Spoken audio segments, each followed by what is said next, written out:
예, 시황맨의 주식 이야기 오늘의 증시 브리핑 방송 시작하겠습니다.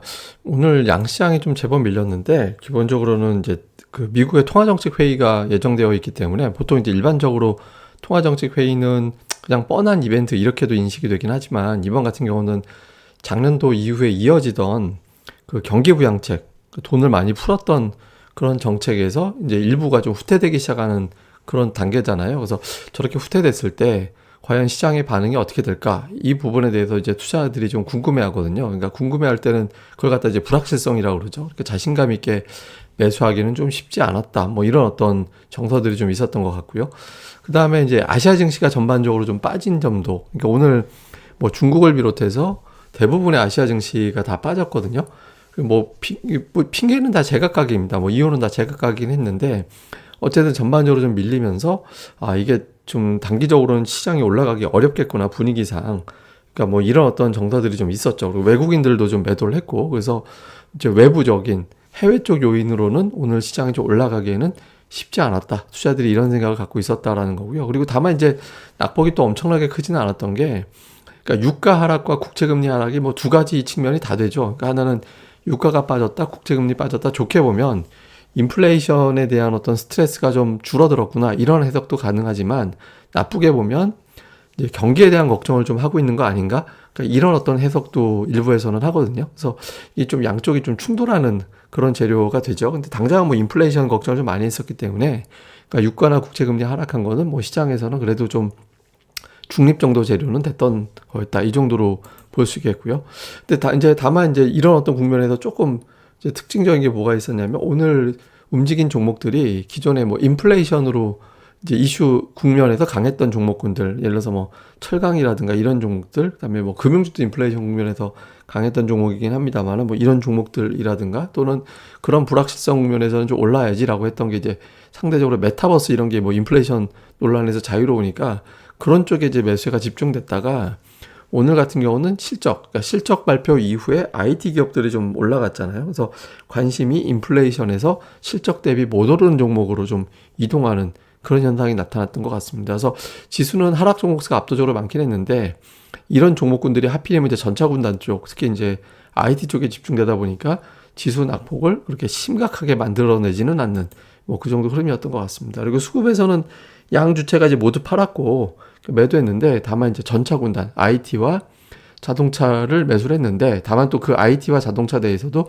종목들별로 또 제각각이었어요. 그래서 뭐 종목별 시세 차이가 좀 크게 나왔다. 그러니까 IT와 BIT의 차이가 컸고, 또 IT 내에서 또는 자동차 내에서도 시세 차이가 좀 크게 나왔던 그런 하루, 이 정도로 이제 보시면 될 것 같습니다.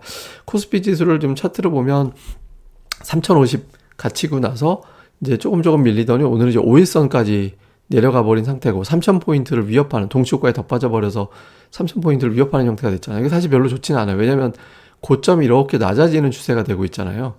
예, 이 고점이 낮아지는 추세를 넘겨서 이번에 좀 힘껏 밀고 나가서 뭐 3050 넘어서 3150 정도까지 막 치고 나가는 흐름이 나왔어야 되는데, 그 정도 못 가고 이제 뭐 고점을 연결한 선에서 맞고 떨어지는 듯한 그런 느낌을 좀 줘버렸잖아요. 그러니까 추세에 아직 갇혀있는 그런 형태가 된 거죠. 코스닥 같은 경우를 좀 확대해서 보면 이 121선, 그러니까 121선을 벌써 네 번째 공략해서 실패했거든요. 이게 이제 장중에는 한 번씩 건드리거나 돌파도 하는데 돌파를 못 하잖아요. 이 근처에서 계속. 그러니까 이제 양시장이 이게 또 딱 천에서도 끝나버렸고, 그러니까 이제 저항대를 돌파시킬 만한 에너지가 없다 보니까 일단 좀 현금화 시켜놓고 좀 상황을 지켜보려는 투자자들이 좀 늘어나 있는 상태. 예, 그래도 힘있게 밀고 나가지는 못하는 뭐 그런 흐름, 이렇게 보시면 될 것 같습니다. 다음에 이제 수급에서 보면 외국인 기관이 동반 매도, 양시장 다 팔았죠. 그러니까 금융 투자가 이제 매도로 돌아서는 그런 시점이기 때문에 이제 외국인들 매수가 필요했는데, 그러니까 외국인들이 그냥 팔아버렸고, 코스닥에서는 금융 투자, 코스피에서는 투신이 매수하긴 했지만 뭐 규모가 워낙 많지 않았기 때문에 뭐 이런 수급에서는 뭐 지수가 이렇게 올라가기가 쉽지가 않죠. 예, 이게 뭐 예를 들어서 외국인들 매도나 기관 매도가 크지 않았는데, 이 개인들이 지금 매수해서 끌어올릴 만한 돈이 별로 없거든요. 그러니까 그러다 보니까 이제 수급에서도 지수가 올라가게 좀 버거웠다. 근데 이제 최근에 그 코스피 시장 수급이거든요. 그러니까 외국인 기관이 동반해서 이렇게 팔고 있는데, 이게 보시면 금융투자가 한동안 매수를 쭉 해왔잖아요. 그래서 제가 이제 이번 주 중반 넘어가면 매도로 좀 바뀔 가능성이 있어서 외국인들 매수가 붙어주지 않으면 쉽지 않다. 그래서 붙어주면 좀 견디면서 올라갈 수 있는 윗 공간이 열리는데 뭐 그렇게 될지 안 될지 좀 봐야겠다라고 말씀드렸잖아요. 근데 이제 금융투자가 이번 주 중반부터 이제 진짜 매도로 돌아섰거든요. 외국인들이 받아줘야 되는데 못 받아주죠. 그리고 이제 개인들이 현금화, 이 위치에서 현금화 시켰던 돈 규모를 감안해 보면 오늘 정도 매수 이상 매수를 가지고 올 돈이 없거든요. 예탁금이 확 증가하지 않는 한 매도해서 만든 현금 가지고는 거의 다 소진이 됐다라고 봐야 되기 때문에 내일 이후에는 외국인 기관 동반 팔아버리면 지수 낙폭이 오늘보다 더 심해질 수도 있습니다. 그러니까 이제 외국인들의 수급 반전이 당장은 되게 절실하게 필요하다 이렇게 보시면 되겠고요. 그러니까 수급에서는 기관이 전기전자 업종 집중 매수했죠. 자동차 업종도 운수 장비는 자동차하고 조선이거든요. 어쨌든 이쪽에 좀 매수가 들어왔고 이제 외국인들은 전기전자 업종은 매수하다가 이제 뒷부분에서 바뀌었는데 하이닉스를 매수하고 삼성전자를 팔았습니다. 그래서 종목들별로 좀 엇갈리는 그런 형태를 보였고 그 외에 이제 은행주 동시 매수, 외국인들은 화학업종 매수 뭐 이 정도. 그다음에 운수창고 이거는 운수창고는 해운하고 항공주 쪽입니다. 그래서 그쪽이 좀 강하게 움직이고 그 외에는 뭐 별다른 어떤 움직임이 없었고요. 코스닥은 뭐 거의 집중이었죠. IT 하드웨어하고 반도체하고 사실 이게 같이 묶여 있습니다. 그래서 반도체 업종이 유난하게 매수가 들어왔고 그 외에는 별로 없었고요. 그다음에 이제 외국인들 같은 경우 매도한 걸 보면 제약, 디지털 콘텐츠, 게임, 소프트웨어 이건 메타버스 관련된 종목들 들어가 있거든요. 그래서 이쪽을 디지털 콘텐츠를 샀다 팔았다 되게 변화가 커요. 예, 약간 이제 변동성 구간으로 넘어간 상태이기 때문에 이제 좀 관련된 종목들이 시세가 이전같이 연속적으로 쭉쭉 나가기는 좀 어려워졌다. 그래서 다른 쪽으로 분산되고 있고 그 분산되는 과정에서 이제 오늘 같은 경우는 이제 반도체가 올라간 날이었다. 이렇게 보시면 될 것 같습니다. 자, 이제 오늘 하이닉스 올라갔잖아요.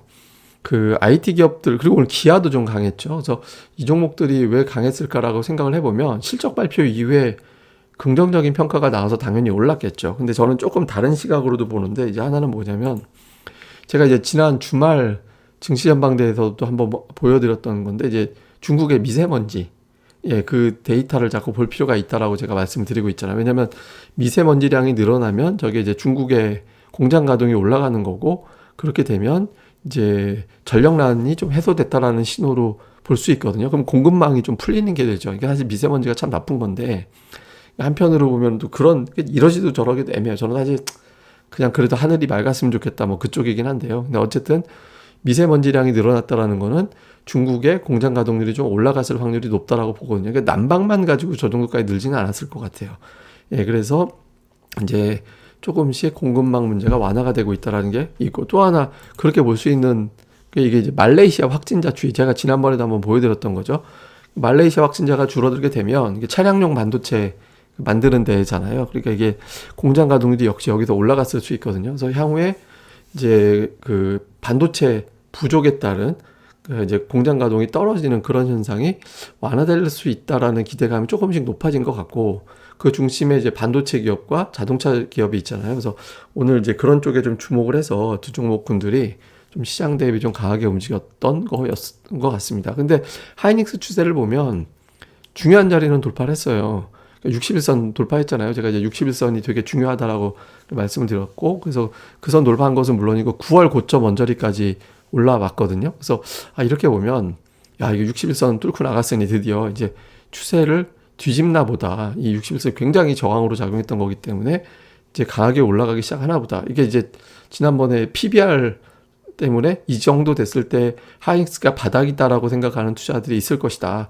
저 문제 제가 설명을 방송에서 드린 적이 있잖아요. 그러니까 지금 이제 그 위치까지는 왔죠. 근데 여기서 우리가 착각하면 안 되는 게 이게 이제 과연 강세장으로 하이닉스가 돌아선 거냐 더 확인이 필요하다라는 거죠. 이게 왜 그러냐면 이게 이제 예전에 하이닉스가 이제 대세하락에서 상승으로 뒤집혔을 때 그때의 모습이거든요. 근데 그때도 보시면 61선 돌파했다 깨지고 또 치면 빠지고 이렇게 되다가 돌파했었거든요. 돌파했는데 그때 결국에는 또 이제 121선에서 맞고 떨어지고 다시 밀렸어요. 그러니까 61선 자체가 이거 돌파했다라고 해서 완전히 이제 강세로 돌아섰다. 이렇게 볼 수가 없어요. 그러면 이제 어떤 신호가 나와줘야 되냐면 제가 이제 근선은 뭐냐면 이전의 고점을 돌파하는 강한 그러니까 요때 이렇게 내려오면서 이 고점을 돌파하지 못했었거든요.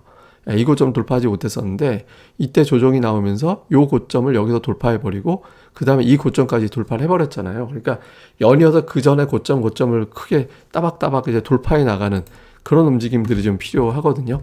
그러니까 지금 보면 하이닉스가 오늘 첫 번째 조건을 갖추긴 했는데 완전하게 이제 치고 나가는 거구나라고 입증되기 위해서는 저 121선과 윗선까지 돌파하기 전에는 이제 하이닉스가 완전히 대세가 뒤집었다 이렇게 보기에는 좀 조심스럽죠. 물론 지금도 고점과 저점을 연결시키는 추세선 상단까지 왔습니다. 그러니까 여기서 조금만 더 올라가면 위로 치고 나갈 수 있는 가능성이 높아졌다까지는 될 거예요. 근데 이제 완전히 확신하기 위해서는 조금 더 보여줄 게 필요하다라고 봐야 돼서 이제 조금 하이닉스는 좀 힘을 더 내줘야 시장에 좀 도움이 된다 이렇게 봐야 될 것 같고요. 근데 더 중요한 건 사실 삼성전자죠. 네, 삼성전자가 지금 이게 추세선이 이렇게 걷어대고 저렇게 걷어대는데 이게 아직 아래에서 놀고 있어요. 그러니까 이게 치고 나가서 이제 위까지 테스트해 볼 수 있는 구간까지 와야 되거든요. 이게 추세선 어저께 제가 이제 한 강의 어저께 이제 보다가 이 얘기를 같이 해드리면 좋겠다라고 생각이 돼서 어떤 강의 보더 이제 제가 이걸 엮어서 또 설명드리게 된 건데 이런 어떤 선에서 확실하게 위로 올라가서 이제 한 8만 원 막 이렇게까지 올라가 줘야 되거든요. 그래서 삼성전자도 그렇고 SK 하이닉스도 그렇고 이 정도만 가지고 이제 우리 증시가 이제 편안해졌다 이렇게 단정하기에는 아직은 좀 부족함이 있다. 조금 더 그러니까 좀 더 보여줬으면 좋겠다. 이 정도로 보셔야 될 것 같습니다. 근데 이제 삼성전자 같은 경우는 최근 수급도 그냥 그렇잖아요. 기관이 이제 사긴 하는데 그러니까 외국인들 삼성전자 최대 주주가 외국인이기 때문에 그러니까 외국인들이 좀 붙어줘야 되는데 오늘 거래량이 2배나 급증했는데도 외국인들은 매수가 붙어주지 않았거든요. 매수를 붙이지 않았다라는 점에서 보면 아직은 조금 부족하다. 시장이 좀 편안해지긴 데까지는 조금 시간이 더 필요하지 않나. 또 뭐 그게 편안하다라는 게 반드시 편안해질지 아니면 이제 어떻게 될지도 모르죠. 지금 삼성전자 자체가 홀짝홀짝이에요. 하락 상승 홀짝홀짝으로 가고 있어서 이제 7만 전자 유지하는 것도 당장은 중요하긴 합니다만은 여기서 이제 힘차게 밀고 올라가는 뭔가가 좀 오늘 하이닉스 올라가듯이 물론 삼성전자가 5%씩 올라갈 리는 없겠지만 올라가긴 쉽지는 않겠지만 좀 의미 있는 상승폭이 한번 나오면서 외국인들 매수가 좀 붙어주는 그런 힘발이가 필요할 것 같습니다. 근데 어쨌든 중요한 건 뭐냐면 제가 이제 주요 반도체주들 이게 차트는 제가 장중에 긁은 거라서 종가 시작은 좀 다르긴 합니다. 근데 이 종목들 제가 이제 차트를 쭉 긁어 왔는데 다르죠. 좀 뭔가 이렇게 10월에 이렇게 올라가고 있었나라고 생각하시는 분들이 좀 있으실 것 같은데 이게 이제 지금 종목들이 막 돌리는 종목들이 나오고 있거든요. 근데 공교롭게도 보시다시피 연두색선, 그러니까 뭐 어떤 아닌 종목도 있지만 이제 61선이거든요. 연두색선이. 그러니까 61선에서 다 턱턱 부딪혀 있는 그런 형태잖아요. 그 근처가 있거나. 그러니까 이제 이게 고비예요. 이래저래. 여기서 이제 조금 더 힘을 내는 게 기술적 반등으로 이걸로 끝날 거냐. 아니면은 얘네들이 일정 수준 메타버스 관련된 종목에서 주도권을 좀 끌어와서 좀 분산될 거냐. 이게 이제 중요하거든요. 그래서 향후에 이번 주 뭐 얼마 남지 않았죠. 이제 다음 주까지 이 종목들이 좀 추가적으로 밀고 올라가서 주도권을 뺏어오는 그런 흐름이 나온다면 그 코스닥에 있는 코스닥 자체가 조금 더 활발하게 움직일 수 있는 힘이 될 수 있기 때문에 이제 향후에 뭐 해당되는 종목들을 포함해서 이런 종목들이 좀 올라가는 비율이 계속해서 높아질 수 있을지 이것도 좀 주목을 해봐야 될 것 같습니다. 왜냐면 이제 워낙 게임 뭐 미디어 이제 뭐 엔터 이쪽이 좀 가격 부담이 좀 있거든요. 그래서 다른 것들이 부각돼서 같이 좀 거들어줘야 되는 시점이라 이제 다른 것들이 좀 나올 수 있는지를 좀 보시는 게 좋을 것 같습니다. 네, 그리고 이제 뭐 예전에 제가 이제 4개월씩 올라갔을 때 그때 얘기해 드린 거고, 다음에 이제 이번에 증시 포인트를 보면 시장은 아직은 박스권이에요. 2,980 제가 3,050. 그러니까 그때 3,050, 1,010을 넘겼어야 되는데 그걸 돌파를 못 했잖아요. 아직까지 박스권인데 이제 이 구간은 이제 어쩔 수 없다. 지금 현재는 그냥 그러려니 하고 받아들이는 게 현실적으로는 맞는 것 같고요. 근데 여기서 이제 벗어나기 위해서는 전차 군단, 이게 이제 시가총액 비중이 제법 되기 때문에 전차 군단이 계속 올라가다 보면 지수 자체를 멱살 잡고 올라갈 수 있는 힘이 좀 생기거든요. 그래서 그 내일과 다음 주 초까지 반도체와 자동차주가 과연 추가적으로 올라갈 수 있을 것이냐, 이게 좀 주목을 해봐야 될 것 같고요. 그 다음에 이제 메타버스 관련주들, 근데 이게 메타버스가 단지 그 관련된 소프트웨어 종목들뿐만 아니라 엔터나 이제 미디어 그다음에 이제 뭐 이런 종목군들도 메타버스 관련된 종목으로 게임주도 들어가는 상황이 돼버렸잖아요. 그래서 근데 제가 이제 계속 말씀드리지만 센 종목들은 이틀까지는 조정이 나와도 3일차까지는 조정이 잘 안 나오거든요. 근데 이번 주 들어서 변화가 계속 커지고 있는데 털어내기 위한 거냐, 개인 털고 다시 올라가려고 하는 거냐, 아니면 이제 여기서 사실상 변동성 이후에 추세가 뒤집어지는 거냐. 이게 이제 이 종목들이 하락할 때 다른 종목이 올라가면 모를까 이 종목도 빠지고 다 빠져버리면 코스닥이 여기서 심각하게 밀릴 수도 있거든요. 그래서 이 종목들과 더불어서 다른 종목들 간의 역학관계, 이걸 좀 주목해 볼 필요가 있습니다. 근데 어쨌든 지금 뭐 ADR 수준이라든가 이런 거 봐서는 종목 장세는 1, 2주 정도는 좀 유지될 것 같거든요. 그래서 뭐 실적이 좀 똘똘하고 수급이, 제가 계속 그런 표현 드리잖아요. 수급이 이제 막 돌아서기 시작하는 종목들 좀 봐야 된다고. 그래서 그런 종목군들이 계속 있거든요. 그러니까 이런 종목들을 중심으로 좀 분산을 잘 해놓는, 그런 전략이 필요하다, 이렇게 보시면 되겠습니다. 그럼 또 오늘 하루 잘 보내시고요. 저는 또 다음 방송에서 뵙겠습니다. 그리고 그 구독하기 좀 많이 좀 부탁을 드립니다. 감사합니다.